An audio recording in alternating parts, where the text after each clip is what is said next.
मुलांना या ठिकाणी फळ्यावर काय दिलेलं आहे सांगा मला. अक्षर आहे की नाही, ते तुम्हाला येतात. मग आपण याचा उच्चार बघूया. सांगा बरं, वाचा बरं, हे काय आहे?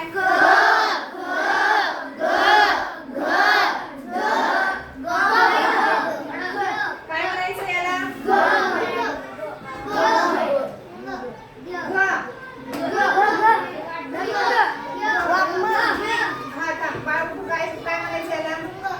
अंग. काय म्हणायचं? अंग. आपण वाङ्मय शब्द बघितला बाळांनो, याचा उच्चार कसा येतो? ओके, ठीक आहे. पुढे वाचूया.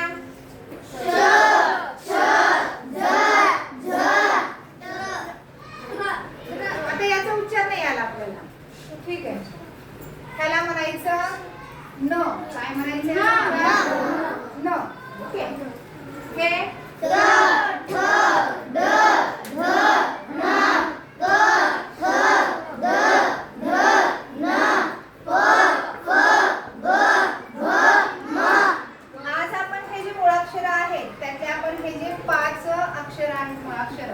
याबद्दल आज शिकणार आहोत.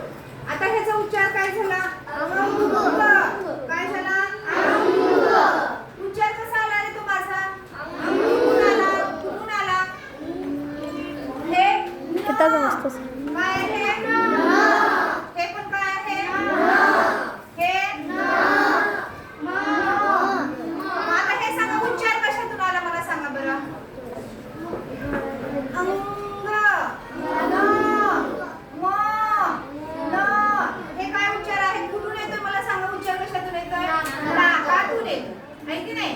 नाकातून येत आहे म्हणून ह्याला म्हणायचं अनुनासिक. काय म्हणायचं याला? अनुनासिक. नाकातून उच्चार होतो म्हणून याला म्हणायचं अनुनासिक. हा जो आहे ना अक्षर बाळांनो, हे तर लोपच चाललेला आहे की नाही? लोपावलंय. फक्त याचा एकच शब्द आहे आणि तो आहे वाङ्मय. कुठला आहे? वाङ्मय. वाङ्मय हा शब्द आहे. त्यानंतर आपण याचा उच्चार बघणार आहे. मग हे ना कुठं येतं? चिंच. समजा आता एक शब्द लिहिलाय चिंच. आपण असा शब्द लिहितो की नाही? चिंच. आणि जर आपण त्या वेगळ्या भाषेत जर लिहिला तर त्याला काय असतं बघा. न ला च जोडलेला आहे. चिन. आता ह्या अनुस्वाराचा उच्चार कशासारखा झाला? न सारखा झाला ना. न झाला. अनुस्वाराचा उच्चार कशासारखा झाला? न सारखा झाला. म्हणून याला काय म्हणायचं? चिंच. ओके, मग मला सांगा, मग हे न कधी म्हणायचं? शेवटचं अक्षर काय आले मला सांगायचं? च आलेलं आहे. मग च हे कुठल्या ओळीमध्ये आलंय? दुसऱ्या ओळीमध्ये आलंय. म्हणून जेव्हा ह्या ओळीतलं अक्षर येतं ना शेवटी, त्यावेळेस काय करायचं?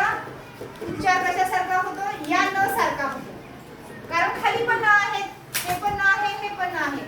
पण याचा उच्चार जो आहे चिंच मधल्या अनुस्वाराचा उच्चार शेवटी च आलंय.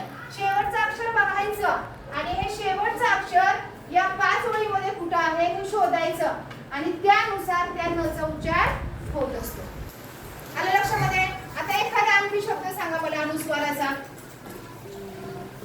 भिंत. भिंत. आपण शब्द कसं लिहितो? अनुस्वार देतो आणि भिंत. शेवटचं अक्षर काय आहे? त. तची ओळ बघा कुठं आहे? इथं आहे. तची ओळ इथं आहे. मला सांगा, ह्या अनुस्वाराचा उच्चार कुठल्या न सारखा होतो? कुठल्या याच्यासारखा होतो?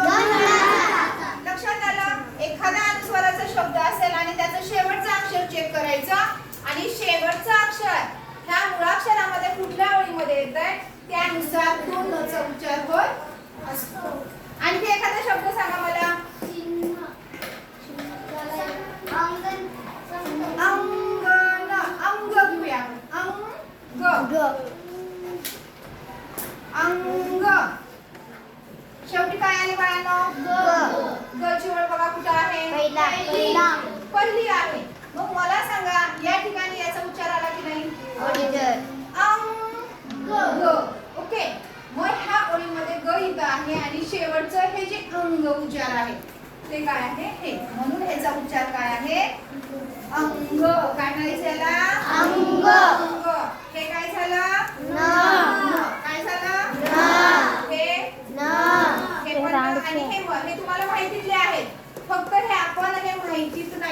आहे, आपण वापर करत नाहीये.